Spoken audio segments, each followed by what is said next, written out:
In the informal settlements of Buenos Aires in Argentina, a network of women is committed to feeding the hungry. Their soup kitchens that feed millions of people are known as common pots, or ollas populares. Many of the cooks in these kitchens come from the same communities that they are feeding. When the government of Javier Milei won Argentina's election in 2023, Milei started vilifying social justice, and he ran a campaign portraying these common pots as corrupt. Funding support for the kitchens dried up, but the women running these kitchens didn't stop. They began bringing food from their own homes to supply the common pots. Because these soup kitchens don't just feed the poorest people.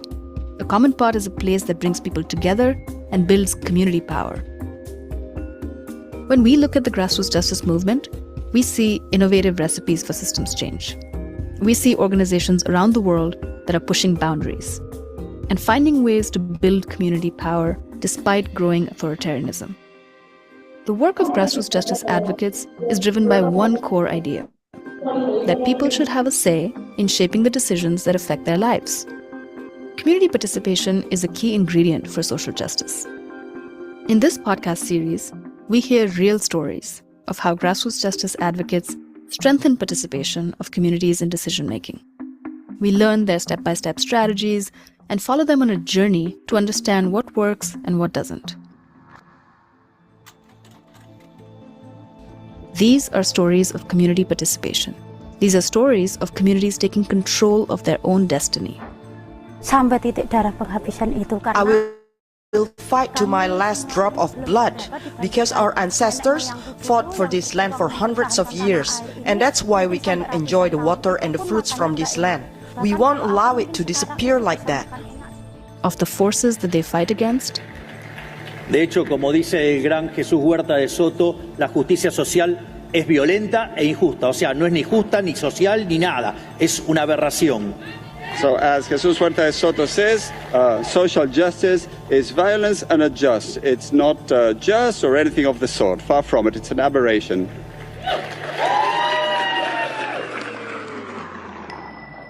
And the people and organizations that help make their fight possible. So it is following that we should try and see how maybe the legal employment approaches can help in addressing the problem of police abuse.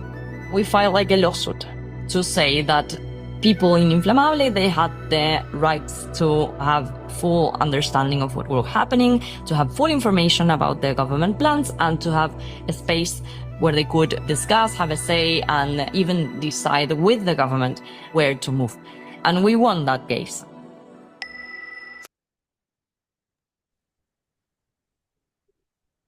Welcome, everyone. As we get started, feel free to introduce yourself in the chat and share where you're joining us from. Also, as you do that, I would like to request you to rename your Zoom name into your proper name and organization.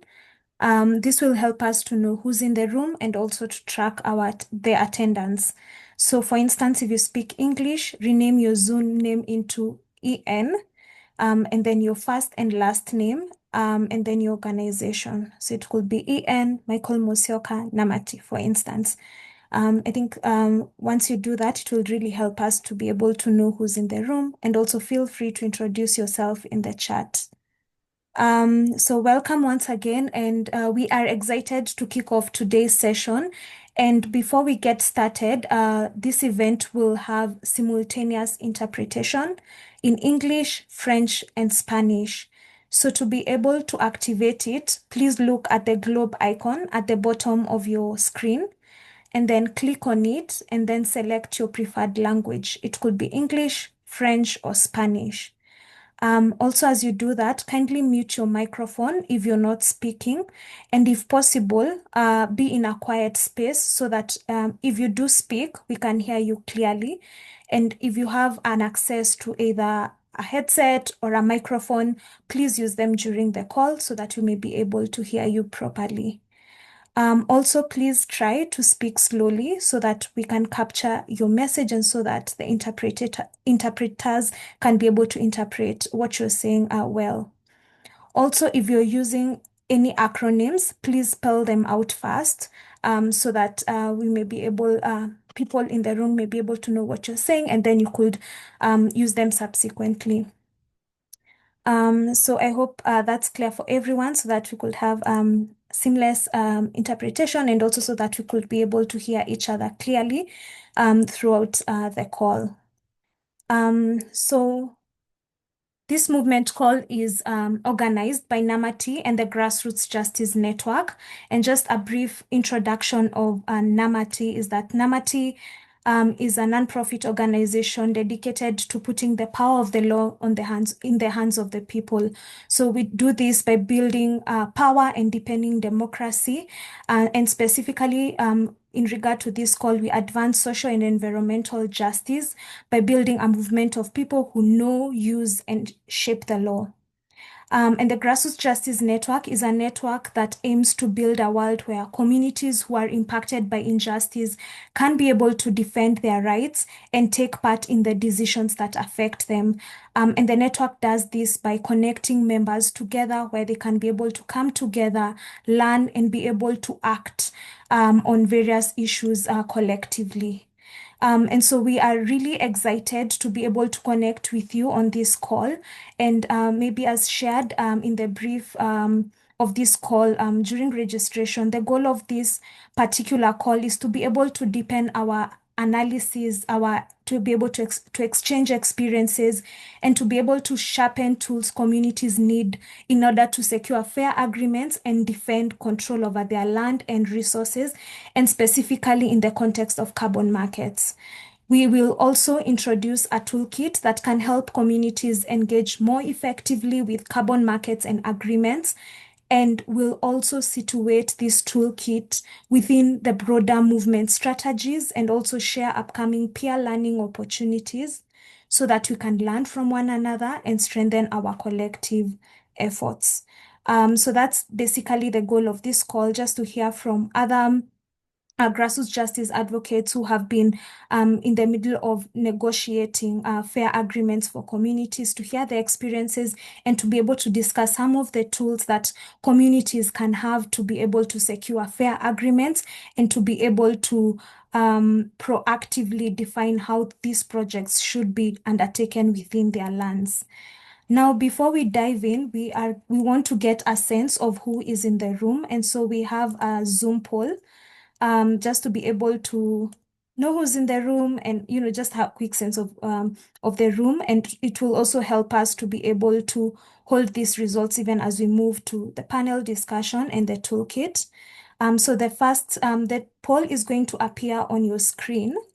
And the first question is, how much do you know about carbon markets? And so there are different options. Click the option that most suits your particular expertise or experience with carbon markets. So it could be you do not know anything about the carbon markets, or you have a basic awareness, or you have moderate understanding, or you regard yourself as an expert. And thank you for those of you who have already voted on the poll. We are going to give you a few more seconds before we move into the second question.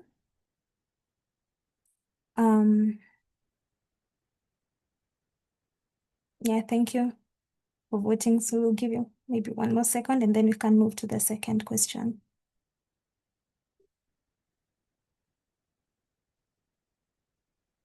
Okay. Okay, I think we could move to the second question now.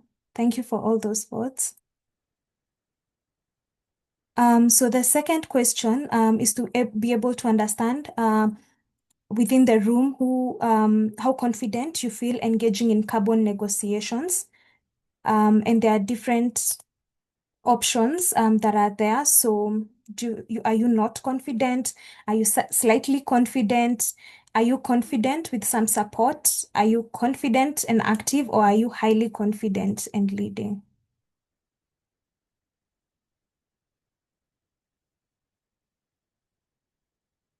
Thank you so much for the votes.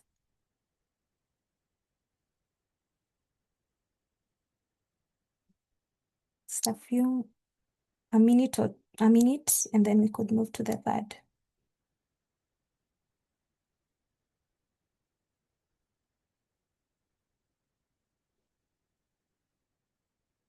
Okay. I think we could move to the other one. Thank you so much for all those votes on that.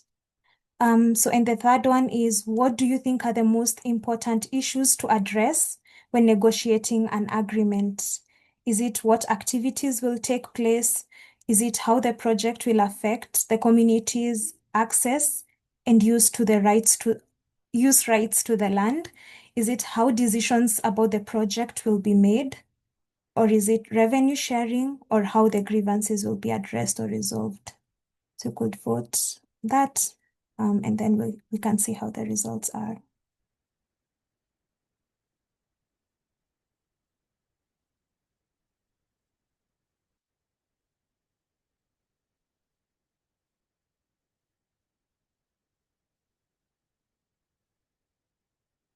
Okay, I think we could end the poll now.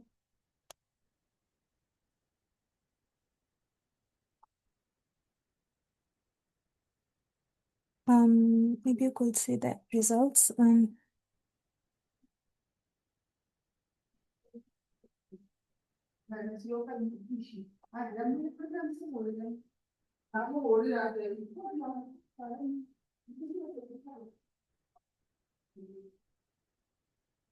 Nasiaka, I don't know if you're able to display the results on your end.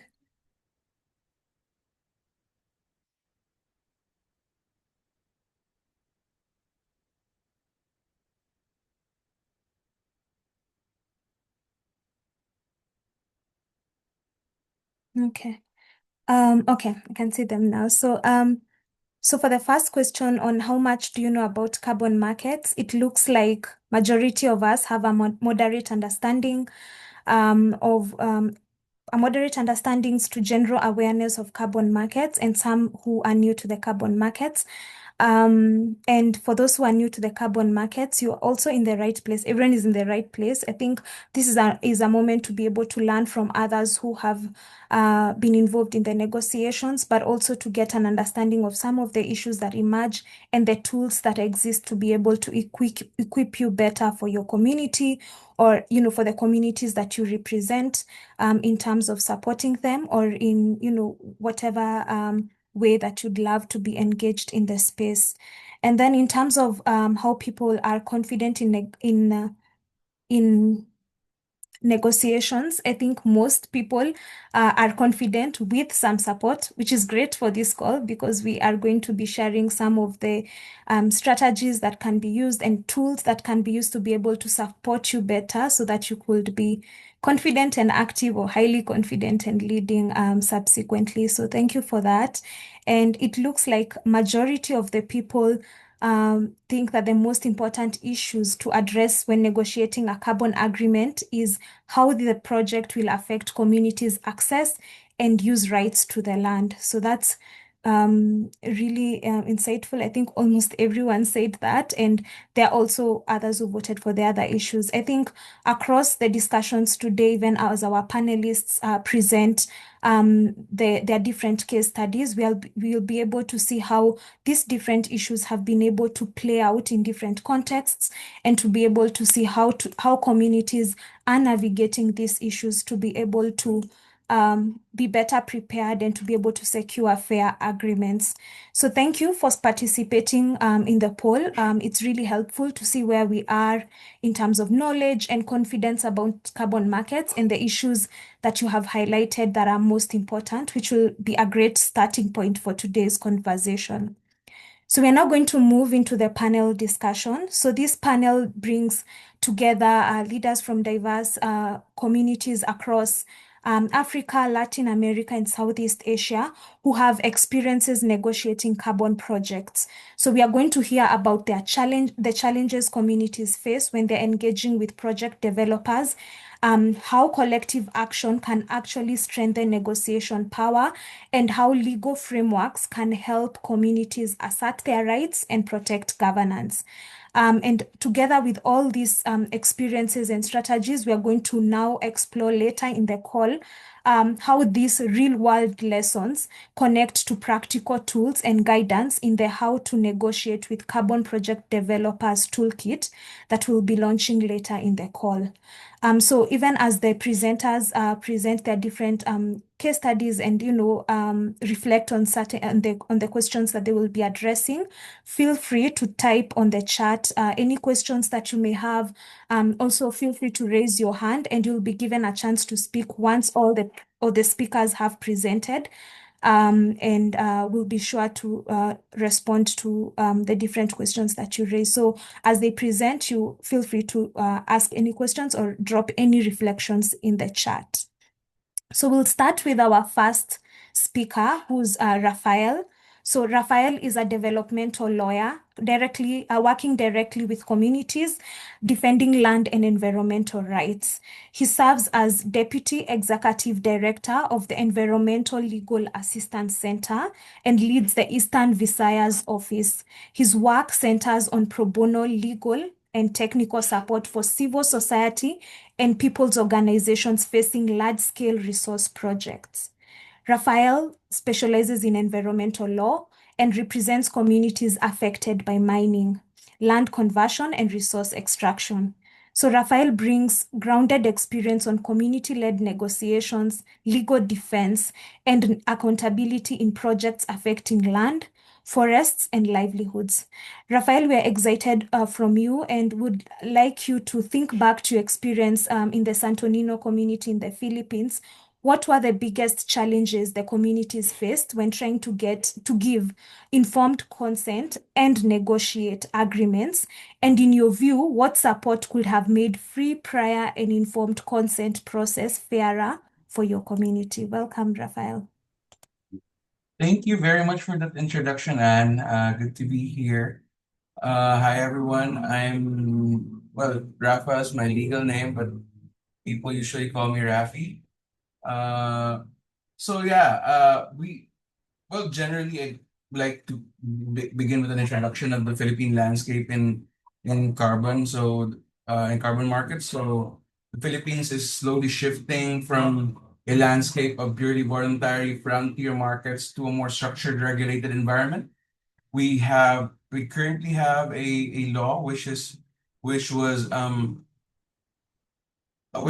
currently in Congress and probably would pass soon, which deals with carbon with the lack of legal regulation of carbon in the Philippines. So there are around 35 to 40 major projects distributed in the Philippines, distributed among nature-based solutions, renewable energy, and waste management, with the DENR, or the Department of Environmental and Natural Resources here in the Philippines, reporting around 1.2 million hectares of investment-ready land for carbon sequestration from blue carbon and forestry.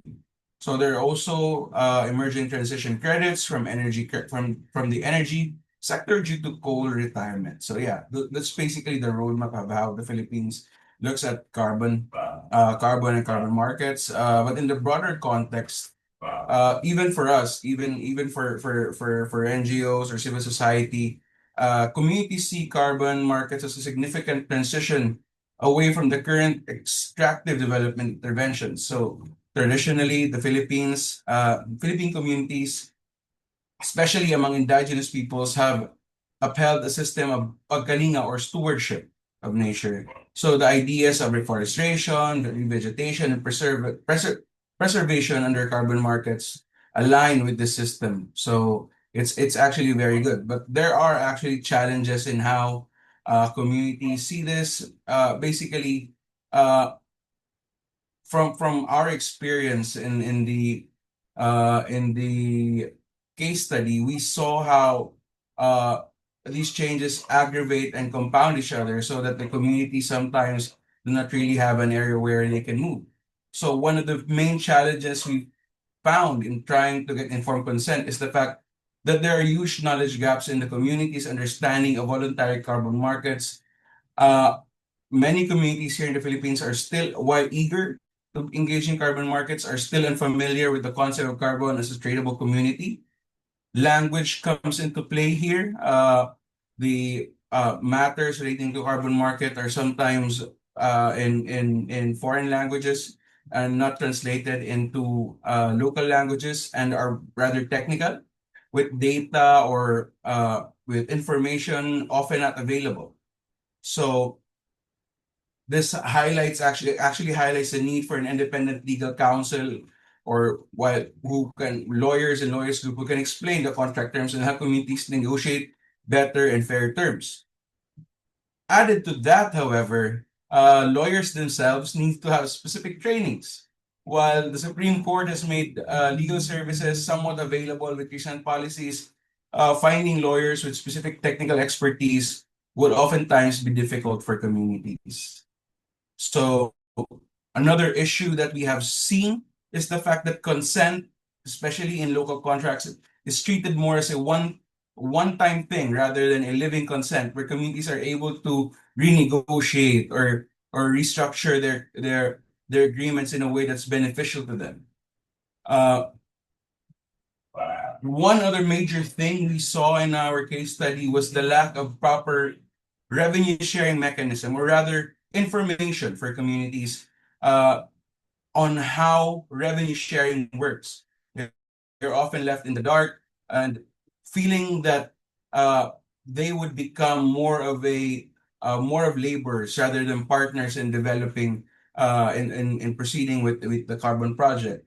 So, as I said, there's an issue of marginalization.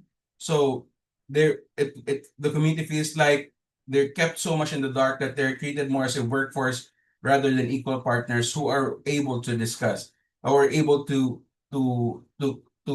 share in the decision-making process. What we believe would be the needed support to make the FPIC process, pre-prior informed consent process, fair here in the Philippines. Well, for one thing, here in the Philippines, outside, just to give you context, outside the Indigenous Peoples' Rights Act for local communities, non-Indigenous communities, FPIC of the free prior informed consent is not really required. We have what we call substituted consent, where local governments or sometimes a national government agency, in exchange for consent from the communities, issue certifications that would allow development. Basically, for here in the Philippines, for us to boost the free prior informed consent process, I think personally, I believe that the FPIC process should also apply for non-IP communities, because we've seen how communities are oftentimes left in the dark when it comes to projects or developments implemented in their areas. There's also need to ensure safeguards in the FPIC process by updating the guidelines to recognize nature financing. Consent should not be treated as a one-time social license, but rather a living consent that allows communities to revisit and renegotiate terms if it benefits them, or if the agreements are not delivered. There needs to be access to information. Right now in the Philippines, access to information is difficult. We do not have a freedom of information law, and what guidelines that we have in relation to freedom of information is somehow restrictive or has been restricted by the implementing government agency. So it's difficult for us to actually acquire documents from government agencies if they decide that these documents are not part of what they can share, even if the matter involves public interest or public knowledge.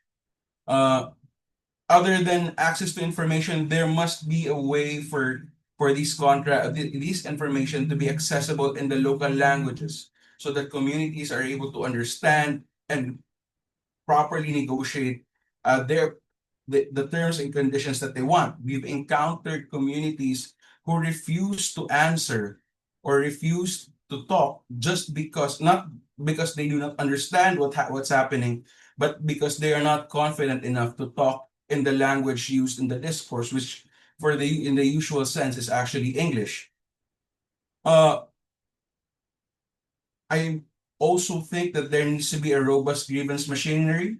Right now in the Philippines, court processes take years take years, and communities may not have that long or that enough resources to pursue those kinds of processes. So there needs to be a robust grievance machinery that will not tie up the resolution of controversies for years.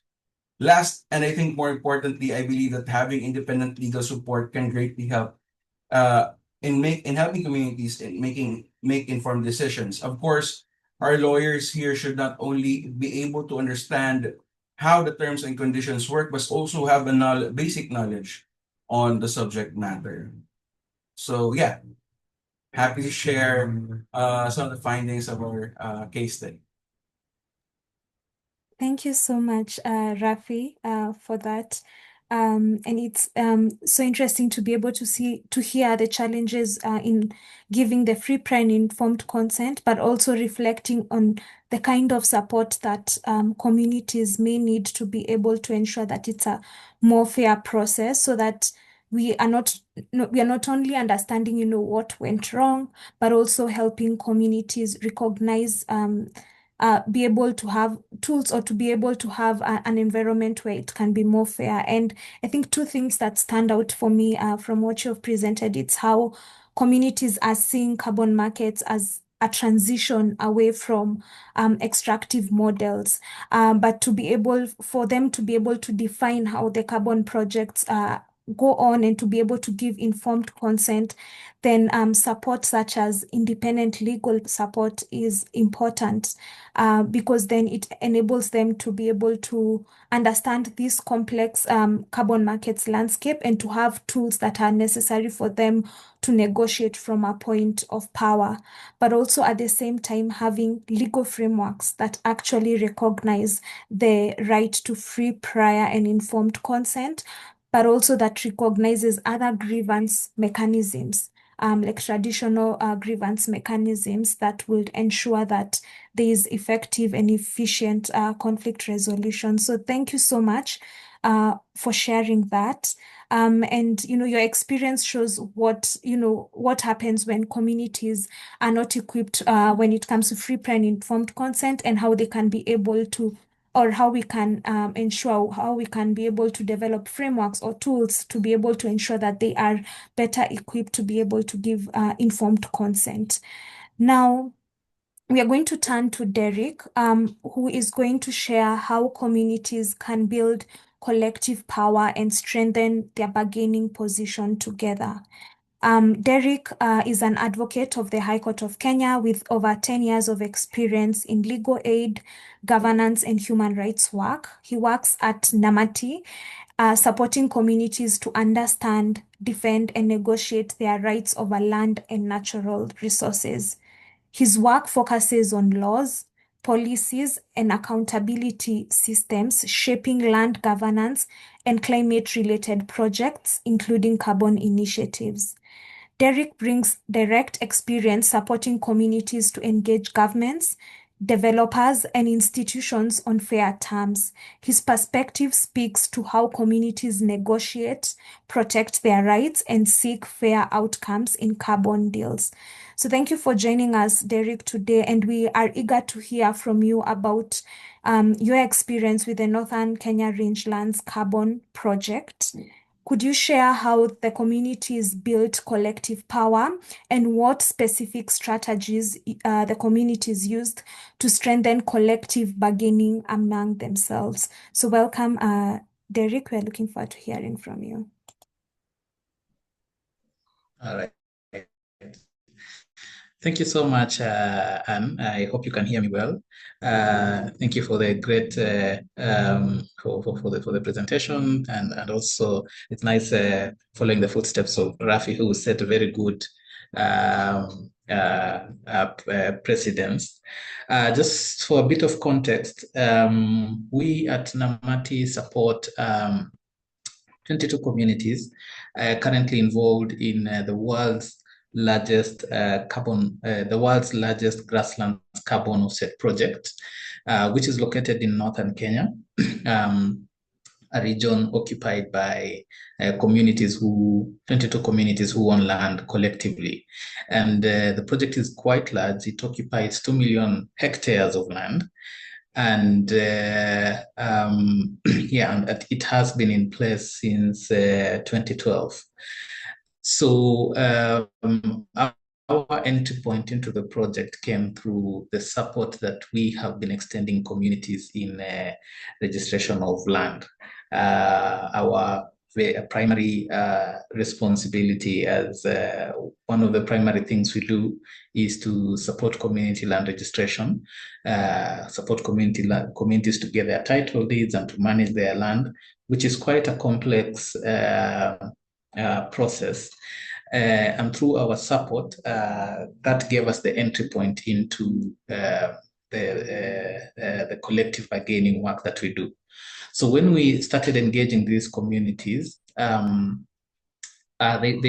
were happy with the project. The project really transformed a lot of aspects of the communities, but there were a couple of concerns that they had, including issues of transparency, concerns about revenue distribution, and inclusivity, basically. A group of them felt that they were left out of the negotiations. So we brought the communities together, and they had, after a couple of engagements, they distilled their concerns into 4 asks, 4 demands that were captured in a letter that was sent to the project developer. And they raised issues. They wanted more transparency. They wanted copies of the project implementation documents. They wanted a review of the benefit sharing formula. They wanted community land management committees to be involved in the decision-making process and the negotiations. And they basically also say that they needed autonomy in deciding how the benefits of the community were managed. And positively, the developer positively responded to quite a number, to most of the asks that the communities raised. For instance, the benefits that were going to communities, the financial benefits were increased by from 32 million shillings to 42 million shillings. So that was a huge increase in the amount of money that was going back to communities. They, right now, as we speak, community leaders are being involved in decision-making and negotiation of the next phase of the contract, so that's more inclusivity. There is more transparency right now. We are able to, communities are able to get more information from the developer on how the project is being implemented. This project is structured in 3-year phases. So right now, communities are currently negotiating for the next 3-year phase of the project. And there are a lot of differences between how this phase is being negotiated and the former phase was being negotiated. And one of the challenges we had when we started engaging these communities was we had two groups of leadership. We had leaders who were conservancy leaders. So when the project proponent went into the community, they established conservancies, community conservancies, which had leaders. But the law requires communities to have community land management committees. And this is the group of people that were being left out of the negotiating process. So we needed to bring these two groups together to have unity and work collectively in the negotiating process. So one of the strategies that we used to achieve this was we grounded our support on on values first and action. We prioritize shared values over over other things first. So we had the two groups sitting together, and they were able to identify values that were common to them. And this included issues, values like getting better deals, getting a better deal for the community in the negotiation, values like transparency in the project implementation and negotiations, values like having a strong community voice and presence at like the third party. Whenever the project proponent was engaging third parties, they needed, they came together and developed these shared values. So having a value-based system really helps to bring these two communities to, these two groups to work together collectively. Another strategy we applied was creating a safe space for these communities to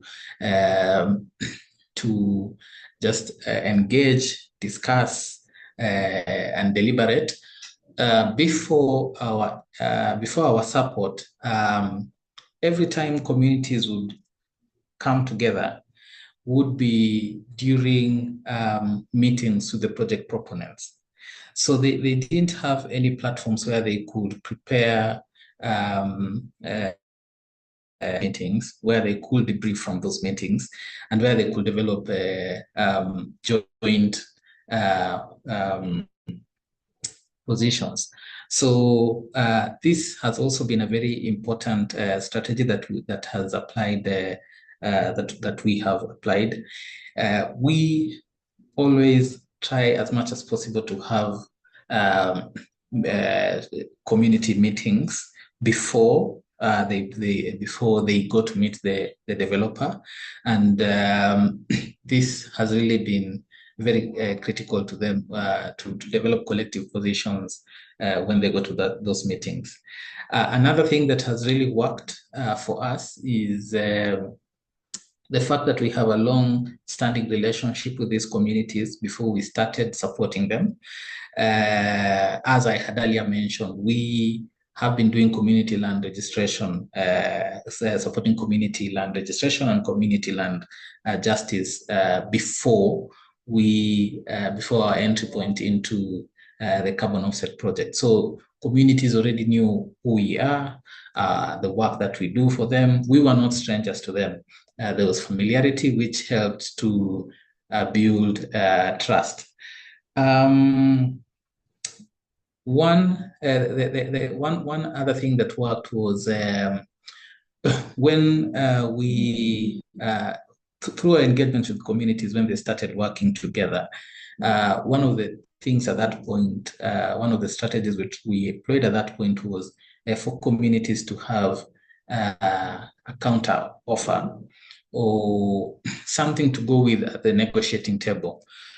We had a number of things, but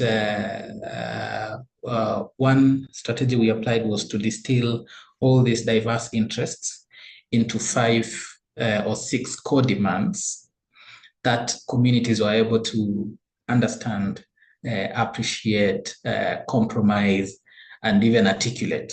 So having only 5 of them was very instrumental. Whenever they went to the meetings, the first 5 were those that were more prominent in the discussions, and it was easy for those to get into the contract. Our model of using paralegals has also come in handy. Namati does its work. Namati and partners does its work through the paralegal system, and paralegals are community-based lawyers, and the fact that they remain in the communities allows communities to retain the knowledge, to mobilize better, and basically just to to remain cohesive, because there's always someone at community level who is well equipped with knowledge and skills to get this. As a wind up, this has been quite a number of successes we've had from this. From this support, as we speak, and communities continuing to negotiate into the next phase of the project. The project proponent has, communities have resolved to have their own, to register their own company, which will take over the developer role of this project. And the project developer has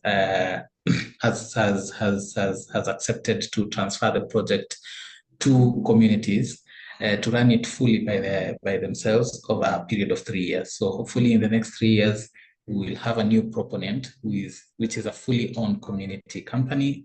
The level of consultation has increased. Right now, community land management committees and conservancy leaders are all involved in the negotiation process and the discussions. We have a PIA draft right now, which has incorporated, the latest draft agreement has incorporated most of the demands that communities had presented.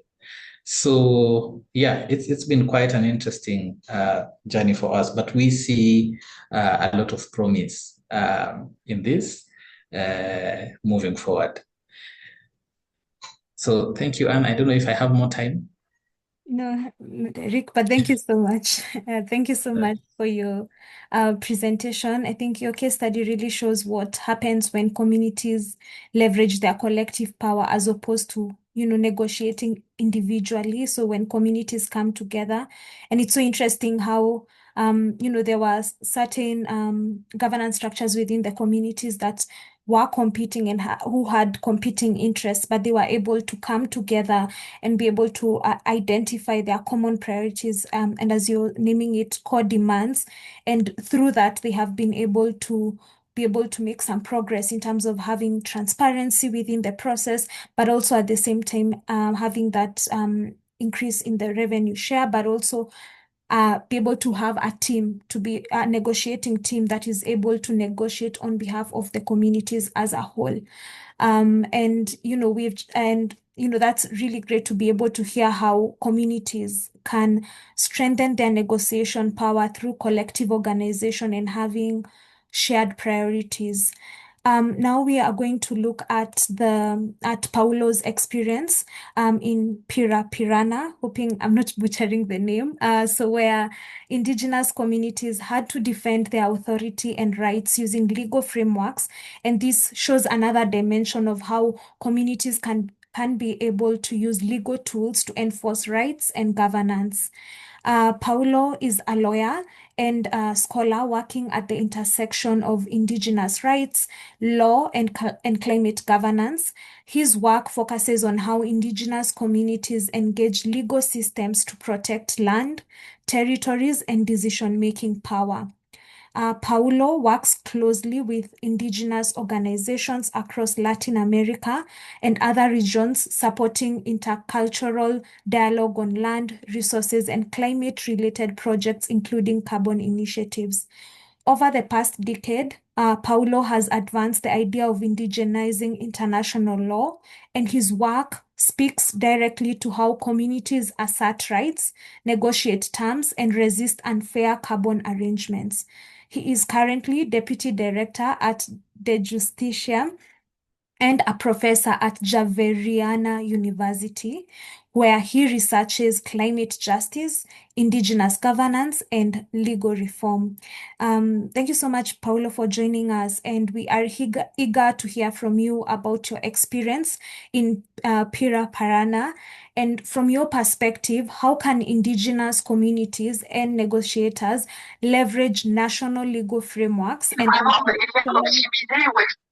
and constitutional, let me take that again. So from your perspective, Paulo, how can indigenous communities and negotiators leverage national legal frameworks and constitutional protections to assert authority, enforce their rights, and ensure transparency and consent in carbon projects. Welcome, Paulo.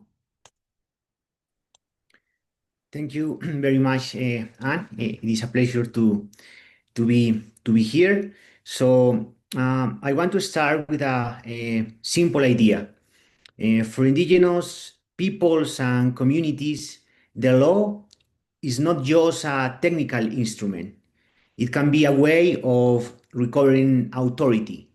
It can be a way of saying that is our territory, this is our government, and climate action must begin here. But the best way to achieve this is by taking indigenous jurisprudence seriously.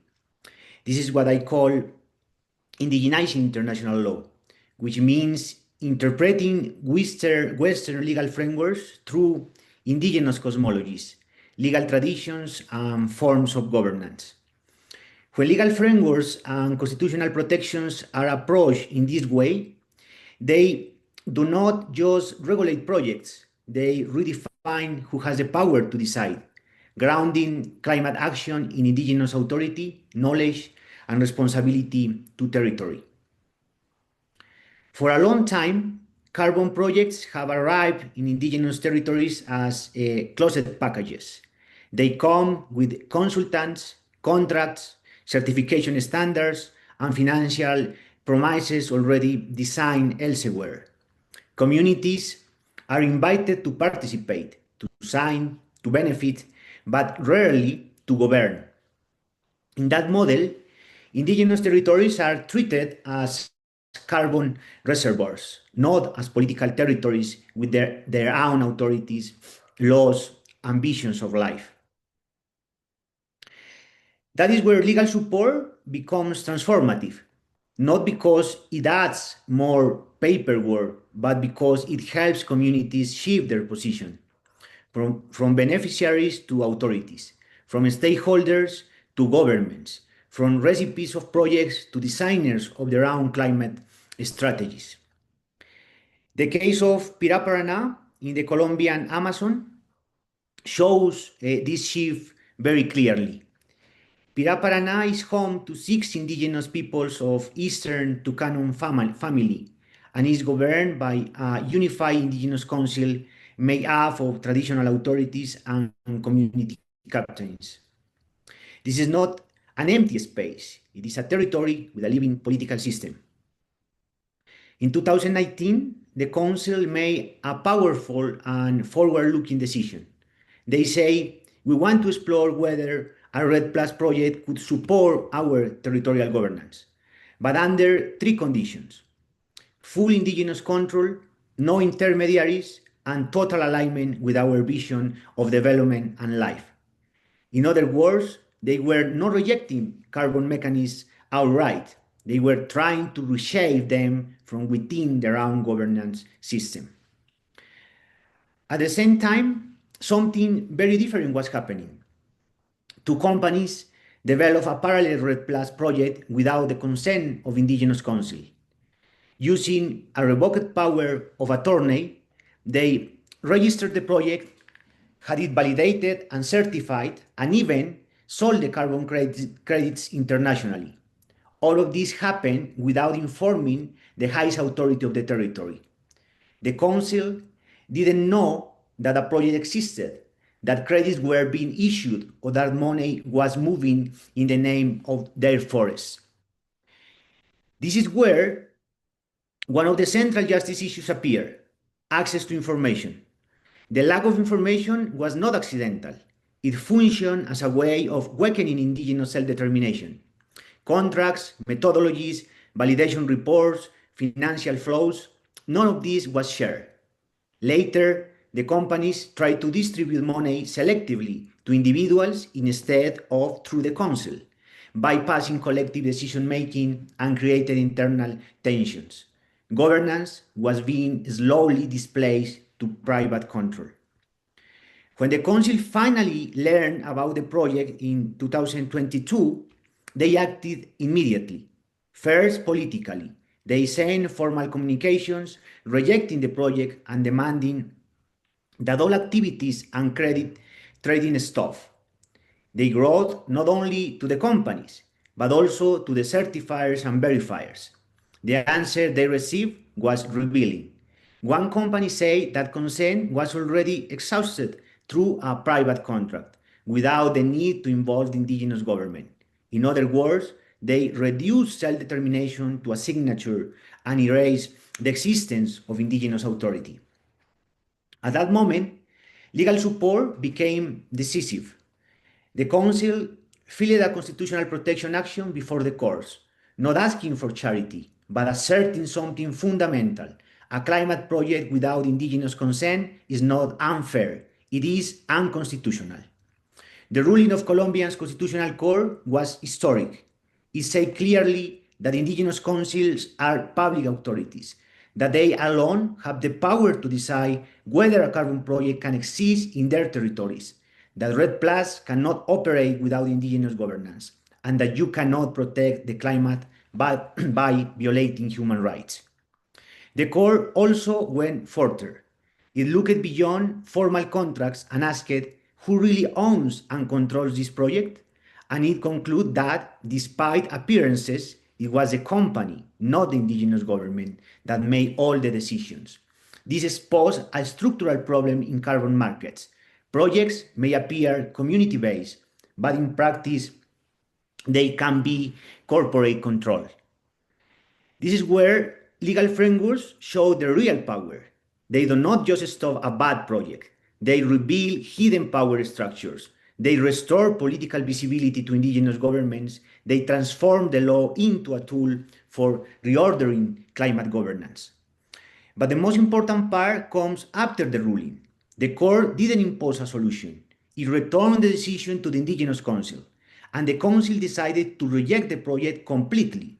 They say this project never legally exists for us because it was never consented to. At the same time, they made another move that is even more powerful. They say we are still interested in developing a REDD+ project, but without intermediaries and under our own jurisdiction as an indigenous territorial entity. A project that starts from the public nature of our authority, not from private contracts. This will be the first project of this kind in Colombia. This is also why it is so important not to romanticize indigenous peoples as if they were prehistoric or frozen in time. Indigenous communities are political actors with different positions and strategies. Some may decide to reject a carbon credit project entirely, and they have every right to do so. Others may choose to rethink the model, take risks, and reshape it on their own terms. Both paths are expressions of self-determination. This is where we see the shift from resistance to proposition, from stopping harm to designing alternatives, from reacting to the markets to redefining its rules, without paternalism and with full respect for indigenous authority and political agency. So when we ask how indigenous communities can leverage legal frameworks and constitutional protections, the answer is not only to defend themselves, it is to rebuild climate action from the ground up. Legal support allows communities to, first, assert that they are not project beneficiaries but territorial authorities. Second, demand transparency not as a favor but as a right. Third, may consent a collective political process, not an isolated signature. And fourth, and create institutional conditions to design projects that reflect their own priorities. This also changed the role of lawyers and legal allies. They are no longer just reviewers of contracts. They become facilitators of self-governance. They help translate constitutional principles into community rules, governance structures, and long-term visions of territorial care. In this sense, a fair carbon deal doesn't start at the negotiations table. It starts when a community can say, this is our territory, this is our authority, and climate action here will be governed, not outsourced.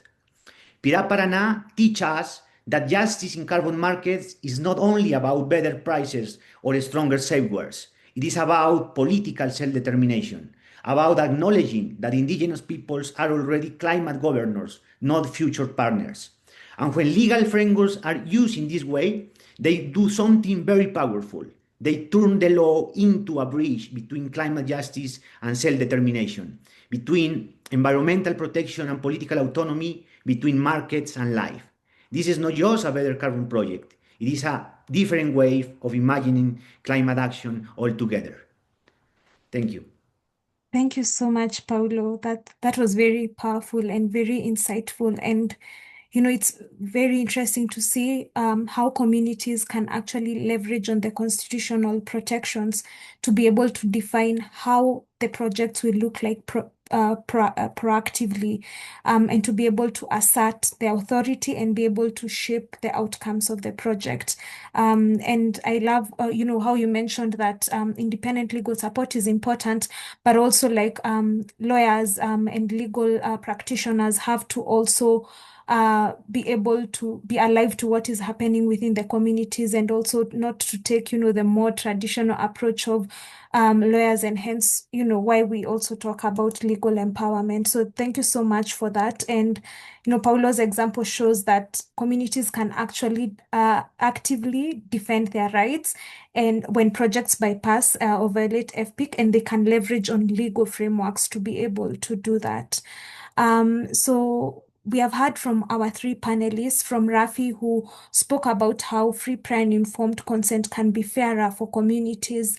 Derek talked about the power of collective bargaining, and Paulo has concluded very powerfully on how communities can combine, legal frameworks and collective action to protect their rights and governance. So we are now going to move forward to the question and answer session. Feel free to continue to drop your questions on the chat, and I'm going to take just a few that came in the chat, but also you're free to raise your hand in case you would like to speak, ask your question, by speaking. So feel free to do that. And the first question will go to Rafi. I know you did answer it on the chat, but it would be great to hear from you, Rafi, and also Derek. At what level are you conducting free, prior, and informed consent? So is it at the community level? Is it at the local government level, at the district level? And how does that play out? And especially even for Derek, where, you have a lot of, you spoke about the scope of the project, which involves a lot of communities, and how you're able to navigate that. Yeah, hi. Yeah, I think I answered in the chat. Yeah, for the sake of everyone. So in the Philippines, the concept of free, prior, and informed consent is actually lodged in the Philippine Indigenous Peoples' Rights Act. So under the Philippine Indigenous Peoples' Rights Act, free, prior, and informed consent is always with the community affected. So it's direct with the community. However, for non-indigenous communities, there's no FPIC framework per se, but what it does have is substituted consent coming from the local government level. So local governments tend to issue certificate or resolutions interposing no objection to certain development projects or in this case projects. However, in our case study, it was more focused on what happened was the DNR, or the Department of Environmental and Natural Resource, identified communities within who had existing community-based forest management programs, which are not ownership agreements but rather stewardship agreements with communities. So it was then that the community was tapped by the NGO who was implementing the carbon projects to host the carbon reforestation within their areas. This was actually a trade-off, because under the existing community-based forestry management agreement between the Philippine government and the local communities are actually required plant more trees within the area subject of the stewardship agreement. So yeah, it's really layers upon layers of discussion. But in the shorter term, for indigenous communities, it's always with the communities. It's the FPIC process always direct with the communities, while for non-indigenous communities, the general rule is it's with the local governments who provide substituted consent for the communities. I hope that answered that. Yes, thank you so much, Rafi, for that.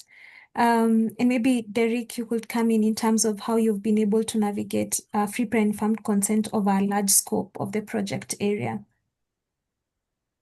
Thank you, Anne. So it's actually one of the difficult issues that we are thinking about right now. The case last year, a court suspended the case, the project that I was referring to, because public participation, or FPIC, was not sufficiently done during establishment of the conservancies, and these conservancies are the ones which got into a contract with the proponent.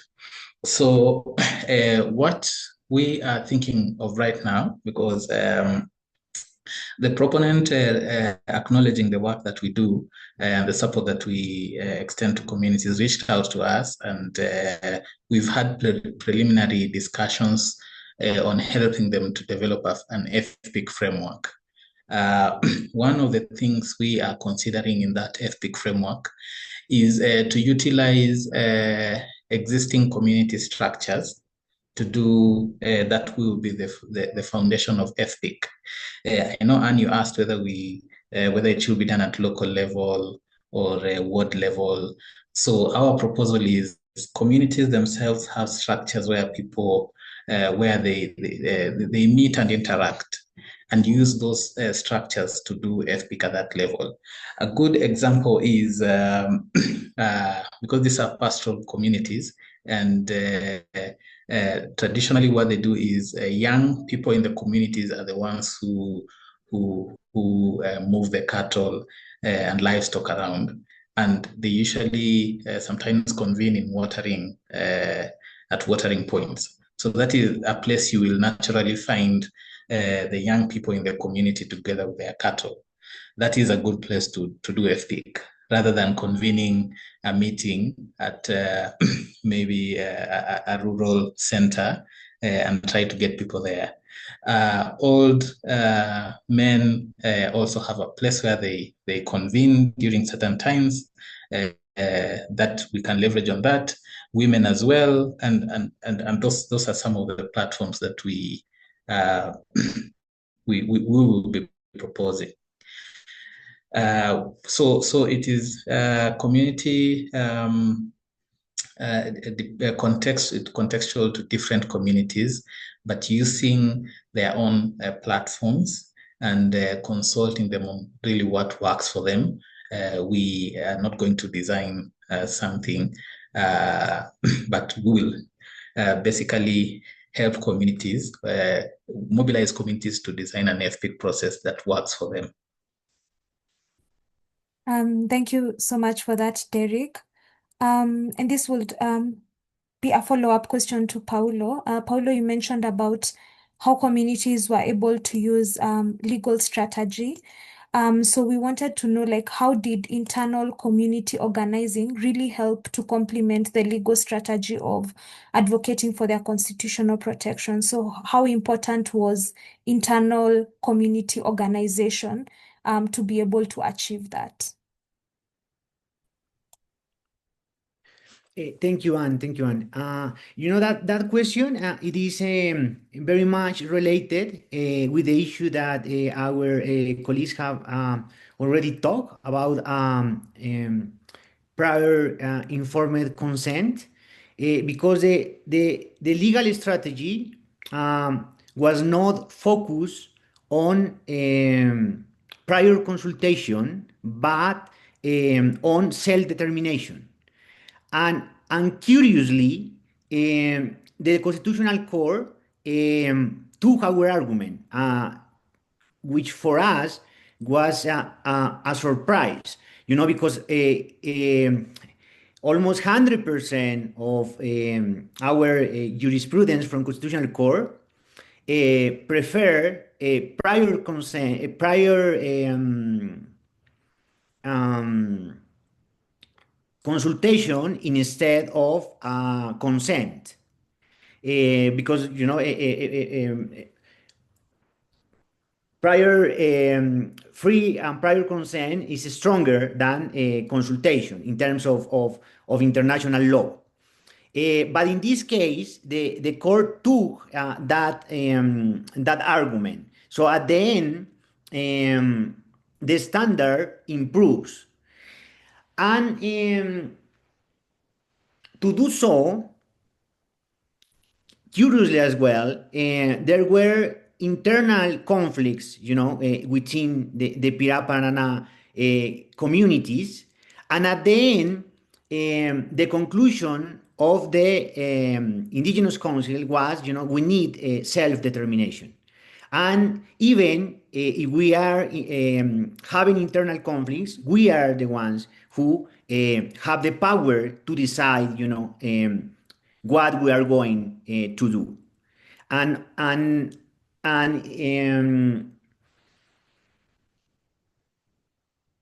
the possibility to self-organize the action through the council was key, although the internal conflicts are already there, But at the end, that is why the court say, we are not going to decide. You should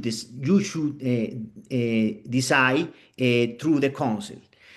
And now, of course, the implementation it is very challenging as well. What usually happens in these kind of cases. Where it is very difficult to win, to succeed, and after that, the implementation could be also very frustrating. So now that is our challenge. Try to help to make a good implementation, because although it's a kind of revolutionary decision that the court say, the council should take, the final decision.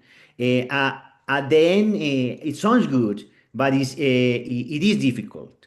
And what is key as well is the alliances that the council was able to make. Alliances with civil society organizations, alliances with international NGOs. It is also key, to bridge the gap between the power of the companies and self-determination. The communities cannot act alone. They need support, and that is why these kind of networks are key to make resemblances and to think together about what is happening in Indonesia, in Kenya, and in Brazil, and so on and so forth. Because there are many resemblances. There are many differences as well in our judiciary systems. Colombia is quite strong country in terms of constitutional and international law standards, but these conversations can help us to advance together. Yeah. Thank you so much, Paulo, for that comprehensive response.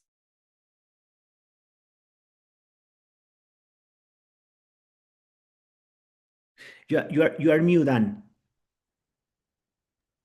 Thank you so much for that. Thank you so much, Paulo, for the comprehensive response. I know most of the questions have been answered on the chat. And just to add, I know there are people who are asking about whether there is any policy on how to allocate money to communities.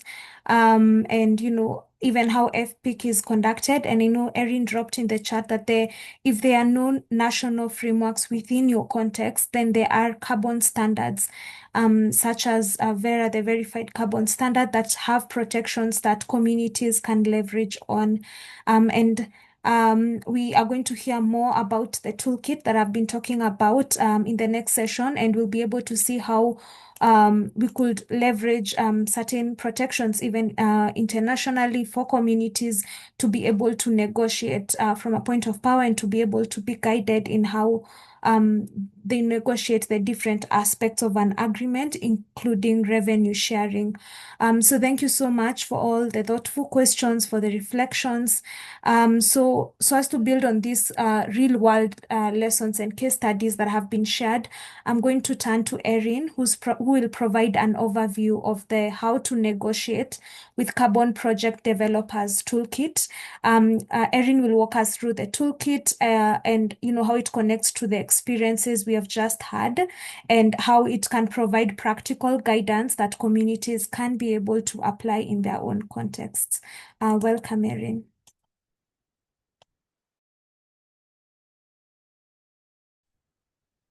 Thanks so much, Anne. And Musioka, if you're able to pull up the slides, that would be great. It's been really powerful to hear all of the reflections from communities' experiences on the ground from different parts of the world. Over the past few years, we've seen that a growing number of communities are affected by carbon projects, and they really need practical strategies and tools for engaging from a place of power. So over the course of last year in 2025, the Grassroots Justice Network convened a small working group. It was about 20 frontline organizations who were supporting communities to respond to projects on their land. And we spent most of the year really reflecting together on what we were seeing in each of our contexts and sharing what we were learning from our own experimentation on the ground. And that generated a set of strategies for responding to both the challenges and some of the opportunities that we heard today. So how can we ensure meaningful FPIC? What are fair arrangements for revenue sharing?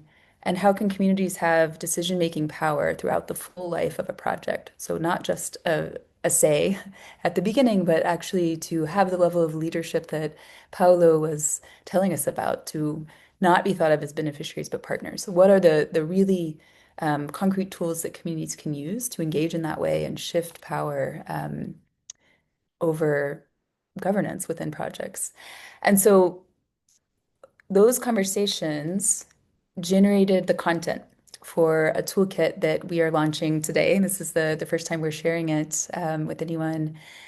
And it's really meant for grassroots justice advocates and community leaders to how they can negotiate with carbon project developers effectively. And Musioka, if you can go to the next slide.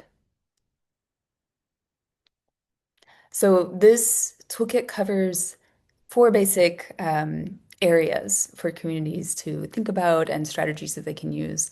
The first is preparing to engage. So at the very earliest moment, sometimes before a developer might arrive, and certainly in the early days, if they are approached, how they can do fact-finding and how they can organize collectively to define their goals before ever engaging in negotiations. So we think of that as step 1.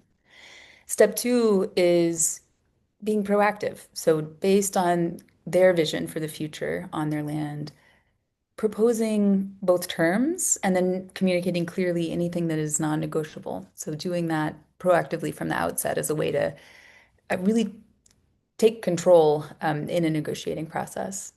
And then step 3, the process of back and forth, really aligning through a set of offers and then counteroffers, trying to see if there's a mutual agreement possible based on the community's priorities and then where the project developer is coming from. That's, of course, a key moment for a decision of whether or not a community ultimately wants to participate. Can they arrive at commitments that they feel respect their rights and support their own vision for the future? And then finally, if an agreement is reached, how to think about project governance, how to think about managing any revenue that's coming to communities, and then some practical tips for monitoring and ensuring accountability for what was agreed to. So we're really excited to share this with all of you. It's the fruit of a lot of very long-term work on the ground that we heard from, and then a lot of just collective learning and reflection together about how we could distill these lessons and make them available for others to use. And it also includes case studies from all of the speakers that you heard from today. So really, really excited to share this with you. And then I want to share a little bit more too, in terms of what are some of the opportunities going forward. So this toolkit was the product of peer learning from grassroots justice defenders on the ground who are really grappling with this. What are ways that everyone on this call could get involved and be part of a similar learning process? So would love to, if this is relevant to you, if you're seeing it come up where you work, would invite everyone to join the Carbon Justice Campaign. This is an effort bringing together members of the Grassroots Justice Network and allies from around the world around a set of core principles that we think are really crucial for carbon markets to operate in ways that center communities' leadership and protect their rights. Very much in line with what we heard today, principles like securing tenure rights as a precondition, guaranteeing free, prior, and informed consent, committing to a significant proportion of the revenue going directly to communities. So this is a space where we come together around those principles, we share strategies, and then we also advocate together to bring those principles to life, from national legislation up to regional and global spaces. So would invite everyone on the call, if this is relevant for you, please consider joining with us in the Carbon Justice Campaign. I also want to highlight just a couple of learning opportunities that are coming up. So Ms. Yuka, next slide. Often for us as a community, the thriving heart of what brings us together is this opportunity to learn across spaces, exactly as we were doing today.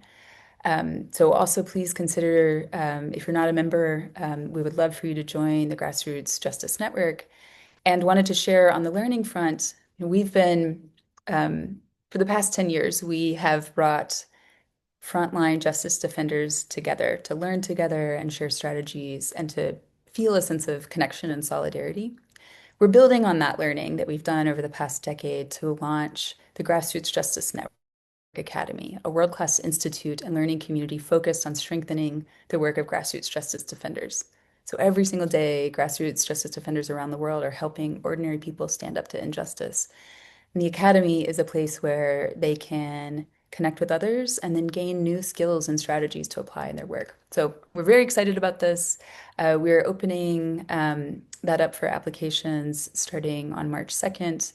The first offering will be a 3-month program that includes live sessions, working groups, and hands-on workshops on some foundational legal empowerment strategies. So this is, it's a huge moment for us, and would love to invite as many of you as possible to consider applying for the leadership program. And then specifically on carbon justice, if you can go to the next slide, Ms. Yoka. There are 2 learning opportunities already planned for under the Academy, as part of the Academy in 2026, that I wanted to highlight. One is an online course on that's an introduction to carbon justice. And this is really a foundation on how carbon markets work and ways within those structures to advance justice for communities. We had launched this course last year and done 1 cohort, and we will be relaunching again in April. So we'll be online with a few live sessions as well. So really a space to build some core knowledge if you're still trying to make sense of this very complex space. And then the second that I wanted to highlight is that around the mid-year, we will be launching a learning lab on carbon negotiations. So this is an in-depth 9-month space for both virtual and in-person learning among frontline organizations that are supporting communities on the ground to engage with carbon project developers. Very much we see this as growing out of the toolkit and the stories you've heard today, ways that we can share real-time experimentation and really brainstorm together and problem solve some of the challenges that come up. For example, someone was asking in the chat, if you're working at a landscape scale with a really large project, how do you do FPIC, which really needs to have wide participation? That's a real practical and operational challenge. How do you ensure wide participation while moving while unifying some of the perspectives across communities and moving on a time frame that is feasible. So these are the types of challenges that Learning Lab will provide space to workshop. And then we're keen, coming out of that, we'll also be sharing along the way more broadly what we're learning together. So just really keen to connect with people around the world who are in the process of developing strategies to support communities on the ground and have space to be learning together. So would, again, if you're relevant in the place where you are, just invite you to join us. So join the Grassroots Justice Network and consider joining the Carbon Justice Campaign. We will share more on the Carbon Justice 101 course and also the Negotiations Lab that I mentioned in the next month or two as we get closer to launching those. But thank you all so much for making the time to join today. And yeah, this is a space where there's still so much learning to do and strategies to just make more broadly available. So very much looking forward to the year to come in terms of ways we can learn together.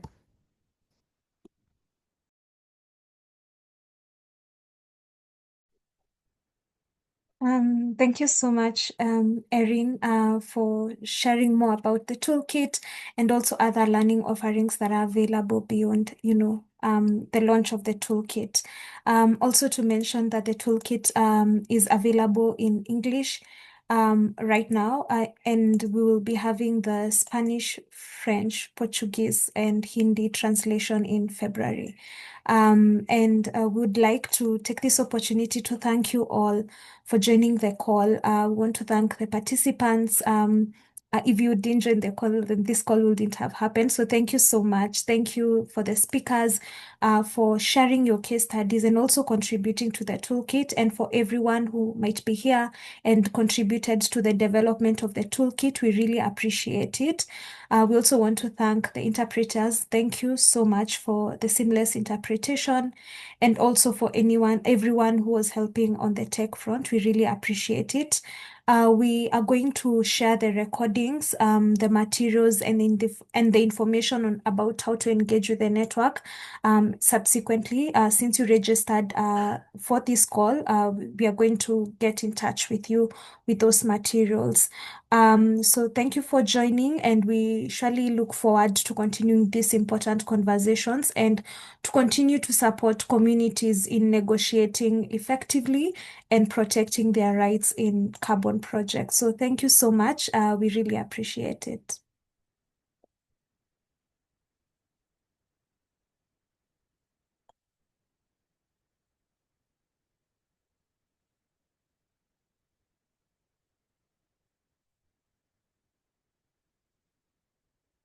Yeah, I think that marks the end of our call. We really appreciate it. And thank you also for all the messages on the chat. We really appreciate it.